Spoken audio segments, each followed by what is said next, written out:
This episode is brought to you by Progressive. Progressive helps you compare direct auto rates from a variety of companies so you can find a great one, even if it's not with them. Quote today at Progressive.com to find a rate that works with your budget. Progressive Casualty Insurance Company and affiliates. Comparison rates not available in all states or situations. Hey everyone, today we are bringing you a rerun of an episode we ran last June, around Juneteenth, which is June 19th, about Lift Every Voice and Sing, what's come to be known as the Black National Anthem. A little inside baseball about putting together the show. I was planning to rerun this next week, closer to June 19th, and then I realized that we have this special series running all next week during that time, which we are hard at work on right now. So here's our Juneteenth episode today, a little early, to get you ready for the week of Juneteenth. Honestly, I think it's a great episode, and stick around to the end for probably the cutest moment in the history of this show. Definitely the cutest moment in the history of this show. Anyway, enjoy. Hello, and welcome to This Day in Esoteric Political History from Radiotopia. My name is Jody Avergan. Well, look, we're here to mark Juneteenth, the holiday commemorating the emancipation of enslaved people in this country. We've done a proper episode on that, by the way, on the roots of Juneteenth. It was a really good episode, I think. People can go check that out. We'll put a link to that in the show notes. So we were thinking about other stories that we could tell on this moment, and we figured that on and around this day, you might be hearing one particular song a fair amount. Lift Every Voice and Sing, commonly known as the Black National Anthem. Lift every voice and sing till earth and heaven ring with the harmonies of liberty. Let our rejoicing rise high as the listening skies. Let it resound loud as the rolling sea.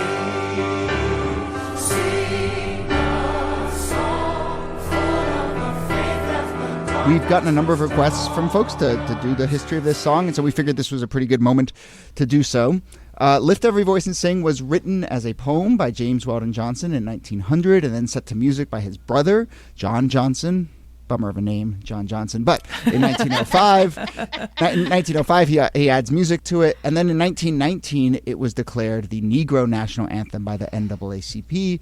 And it has had this kind of really fascinating life since then, with moments where it feels like it breaks through to larger popularity, and then others where it's eclipsed by other freedom music and black music. But as we'll discuss, my sense is that as we've started to recognize Juneteenth more in recent years, this song has kind of ridden that wave and had a little bit more of a resurgence. And one of the reasons I can say that with confidence is because when Beyonce performs your song at Coachella, that officially counts as a resurgence. So, take it from Beyonce. This song is having a moment. But here to discuss the story of Lift Every Voice and Sing, 1900 to 2023, are, as always, Nicole Hemmer of Vanderbilt and Kellie Carter-Jackson of Wellesley. Hello there. Hello, Jody. Hey there. I was hoping Kellie would sing. I know.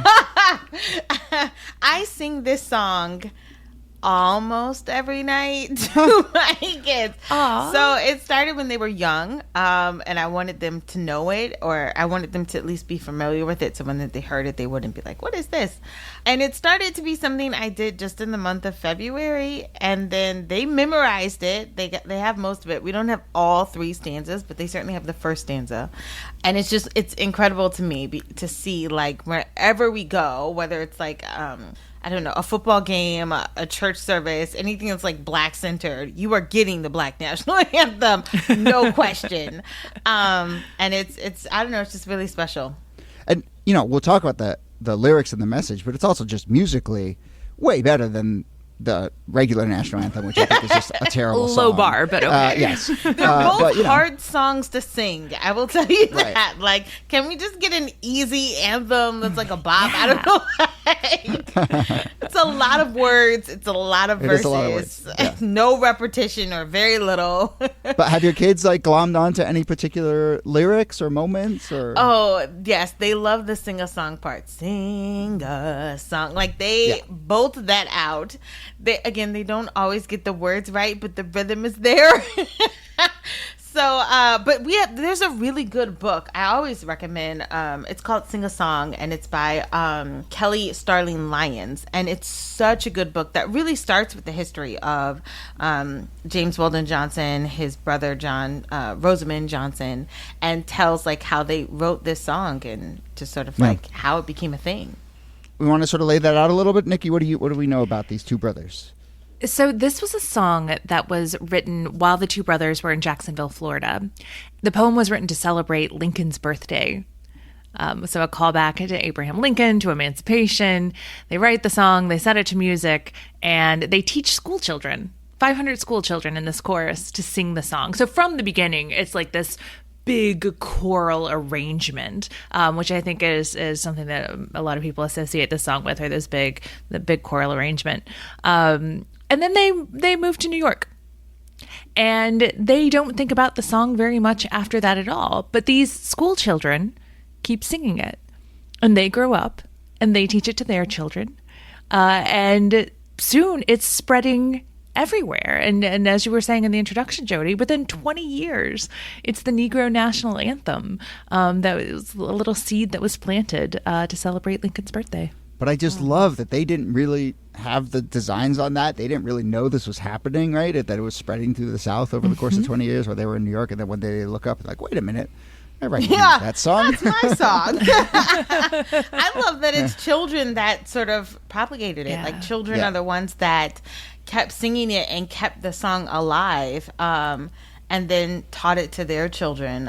It really makes the song a gift. Yeah. And it's so fascinating, Kellie, that your story is about teaching it to your children. Yes. And your children like really enjoying just like belting out the song. So I think that there is something about the joy of the song and that kind of like beltability, which is really fun when you're a kid. It's fun when you're a grown-up too, but kids are a little more free-spirited, and so they really do it with gusto. Yes. And so that feels like a through line through its more than 100-year history. I sort of sing it like a lullaby. You know what I mean? I cannot sing. I do not have a voice. But, you know, when it's bedtime, it has become like a real part of our routine. But going to an HBCU and like going to Howard, and it's something that you sang, you know, at the start of every football game with your fist raised high in the air, as every good Howard alum knows. Like there was a militancy to the song, but the song was also sung like a prayer. It was also sung like from a place of encouragement, you know, when times are tough.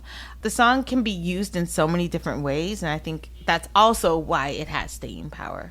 Well, so I sang it in, you know, middle school, and then high school we were taught it, you know, at my kind of lefty Quaker school, and, you know, as a school choir we sang it at, you know, pageants and so forth. And I don't think I ever sang the actual national anthem during my time in high school. So I went out at a Quaker school. Yeah, what kind of school I went to. But, you know, it's funny because it was certainly not given to us as a song of militancy, right? It was in that kind of like, you know, if I'll put it bluntly, that kind of like safe-ish, we shall overcome kind of vibe of like solidarity and resistance, but, you know, pretty apolitical and much more, you know, kind of about uplift. And so I think actually similar to We Shall Overcome, you know, there's ways that you can sing that song and position that song as very bland, and there's ways you can sing and position that song as a real radical act. Yeah. I mean, we did not at Howard, we did not sing the national anthem, like the American national anthem.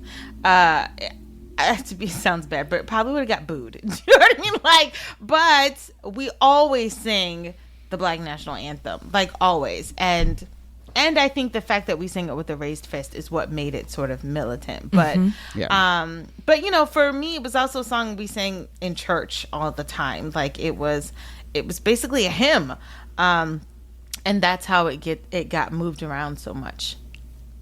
Yeah, I do think that ability for it to be a church song, in addition to being this festive song, to be a lullaby, to be all of those different things, speak to not just its staying power, which I think we'll talk about, but its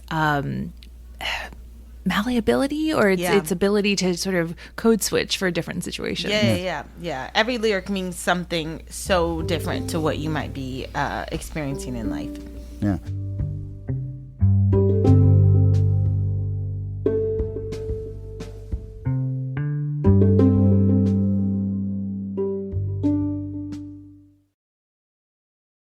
What kind of things did you write growing up? Did you write diaries or love letters or melodramatic poetry about the fate of mankind? And could you ever imagine getting on stage and reading those things in front of strangers? I know that I've basically memory holed a lot of that stuff, and no thank you, I am not interested in that. But luckily, plenty of people are, and the result is our fellow Radiotopia show, the Mortified Podcast. It is back with new episodes celebrating the 20th anniversary of the stage show that inspired the podcast. There's more laughs, more teenage writings, more awkwardness. In fact, Mortified is hosting its first ever Tournament of Teen Angst, where participants like this person compete for the title of Most Mortified. January 12th. I keep looking at Matt, and he then stares at me. I wish he stared at me because he likes me, not because he knows I stare at him. So go check it out, and congrats to Mortified, one of the OG Radiotopia podcasts, on this incredible milestone, 20 years of their live show. The podcast is really wonderful listening. Mortified, wherever you get your podcasts.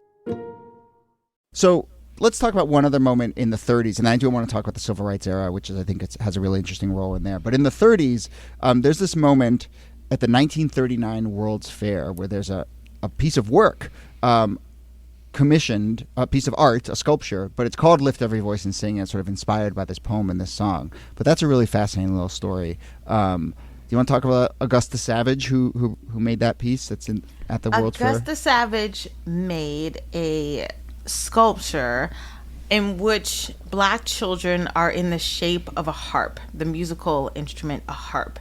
And they are all sort of pressed together with their heads cascading downward in the shape of a harp. And then there's a child at the front of the harp that is sort of bent over. And it looks beautiful. It is a piece that will stop you in your track because you will look at it and you will, it's so powerful. What's so terrible about it is that after the World Fair was over and 5 million people got to see this sculpture, talking about a huge coup for Augusta Savage, but the artwork was destroyed. And the only thing they had left were these tiny black replicas. Augusta had talked about how she could not afford to cast it in bronze, and she couldn't afford for someone who would sort of store it or keep it in a place. And so we don't actually have the original piece, but we have the replicas, and the replicas, even in their small selves, are pretty powerful. The crazy thing about that story is that it's not that it wasn't appreciated in its own time. People loved that piece. But because she didn't have the money and no one stepped in to make it happen, we just have the little replicas. And, the only piece from a black woman artist at the World's Fair happens to get destroyed by a bulldozer as they're cleaning up, There you go. All right, into the 50s. I mentioned We Shall Overcome. You think of other songs, We Shall Not Be Moved. Where and how did Lift Every Voice and Sing play into that movement that clearly had music at the real heart of it all? Lift Every Voice and Sing was something that was sung. I mean, it was sung at the organizational meetings for the Montgomery bus boycott, which often took place in churches.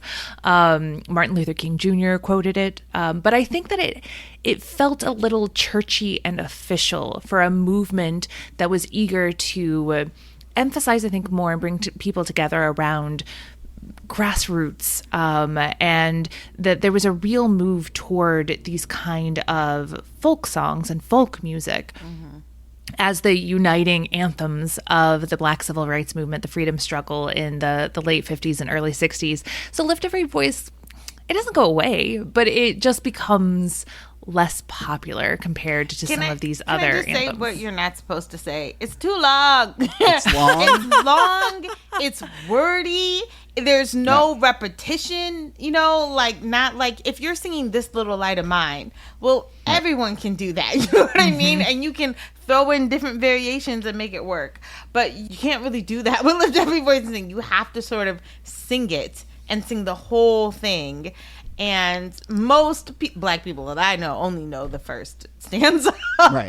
Or the even second and third, or even just the sing a song part, right? Which is the only part where it sort of breaks into kind of like there's repetition in two lines, and it has this sort of cadence and this looping thing. And gosh, I'm no kind of musicologist, but I wonder if the fact that this, church music and folk music are both written, to be easily learned and impactful and plain language and and repetitive, and that even if you don't know the song, every 10 seconds you're going to have something you can, you've already memorized after hearing it. It's like once, the you can wheels on chime the in. bus. Yeah, and this was in whatever way not written out of a church. It was written, for a pageant or whatever. I just wonder if there's some As a distinction poem, there. really, That this was as a written as poem. well, right, exactly. This was written as a poem and then adapted, and I do wonder.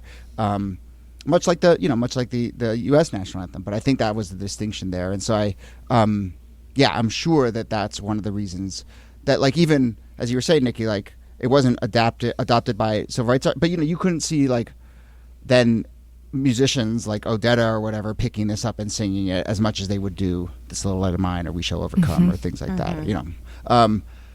There was also this interesting moment after King is assassinated, though, where this song gets a real prominent place, and the Reverend Virgil Wood declares that that we are not gonna sing the anthem that has dishonored us.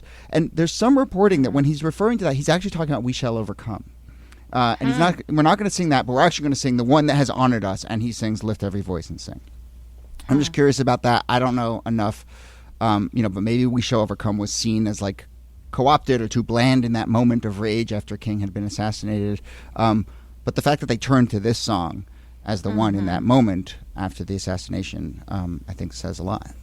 Yeah, I think so too. I think in the children's story, Sing a Song, like the anthem sort of plays out over and over again during good times, but also during really bad times, during really sad times. The song is meant to sort of be an exhortation or a way to encourage you when you're down. And the lyrics do that. The lyrics have a way of talking about hope and then tragedy and then like, sort of rising again. And I think that in a lot of ways the song just feels more appropriate for events or moments where you want to have it resonate with the crowd who's singing it. Yeah. Let's move a little bit now towards kind of modern day. I mean, it was included by George W. Bush at the 2001 inauguration. First time it gets, a platform there. Did not realize that. And then I didn't realize that either. And then, I mean, certainly, I couched this, framed this in the intro, but, we've seen since 2020, right? Juneteenth has been, sometimes cynically, sometimes in earnest, this kind of thing that has glommed on for a lot of places. As like, well, this is where we're going to kind of put all of our feelings about what happened in 2020 about Black Americans, and we're going to kind of Juneteenth became the sort of source for a lot of that. And I think this song has become attached to that as well. And so, it's appearing more and more. What happened in 2020? Google, like their little doodle on Juneteenth, their little animated doodle would play this song when it went, when you went to Google. In Didn't 2022, the NFL play it too? Yeah, like, the NFL. The NFL played it alongside the national anthem Yeah. in 2020. And this is kind of my main point here, and I think it says so much because, it's only 3 years later, but it is 3 years later. We can see. It's just like, you look at things like this, and even Juneteenth celebrations and, social media posts or companies going out of it's like, all of these are like in 2020 and 2021, but there's no real indication that it wasn't just a kind of like, well, we got to do something in this moment. Let's play this song. Let's honor Juneteenth and let's move on. And I'd be curious this year and in years going forward whether it's actually seeped its way in or whether my assumption, that the aftermath of George Floyd and everything that happened summer 2020 was like a 1 or 2 year let's try and check this box and then we'll just keep it moving kind of thing. I mean, I think that there's something about why Lift Every Voice and Sing has stayed such a part of the Black community, and that it hasn't really gotten a lot of traction outside of that. Your Quaker school is such an exception. But like, I think that Black people oftentimes treat like, this is a song that will not be co-opted. So you are welcome to sing it, but like, it won't ever really be able to be taken outside of the community in People ways weren't like, that, thank you, Google, for making it Google yeah, doodle. that's cute. That's nice. Thank you. However, like, I don't think you can really appropriate it because the lyrics of the song won't allow you. Do you know what I mean? Like, the lyrics are that sharp or that specific that it's kind of hard to do that. You mean you don't think you can go to Walmart and buy a shirt that says, "Too stony the road we trod, better the chastening rod felt in the days Please when tell hope me unborn there's had not a died, shirt." yet with a steady beat have not our weary feet." I could sell like hotcakes. Rolls off the tongue. Yeah. What are you talking about?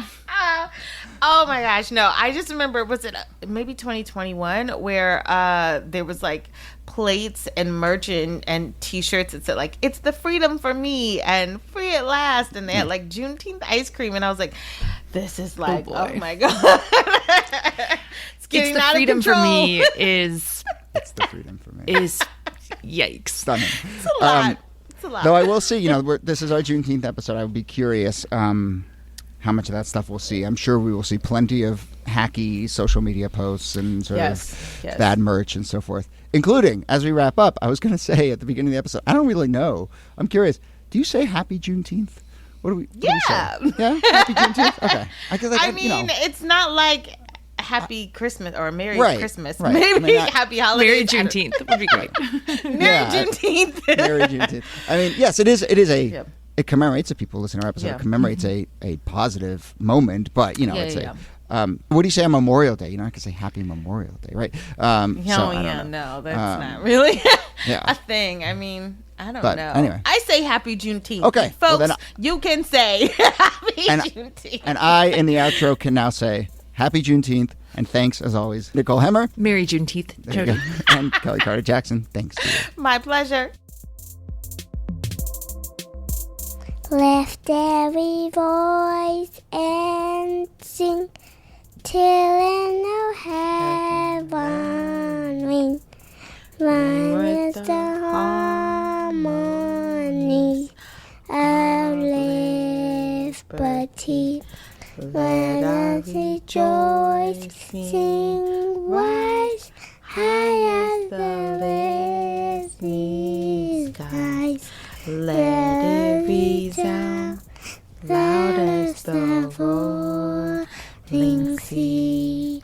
Sing a song full of the hope that the dark past has taught us.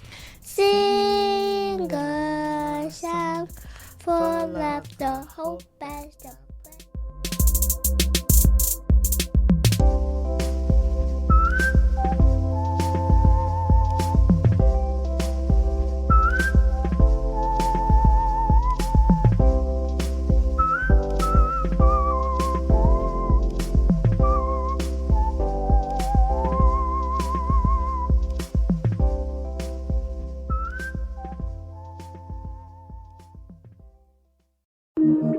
Radiotopia. From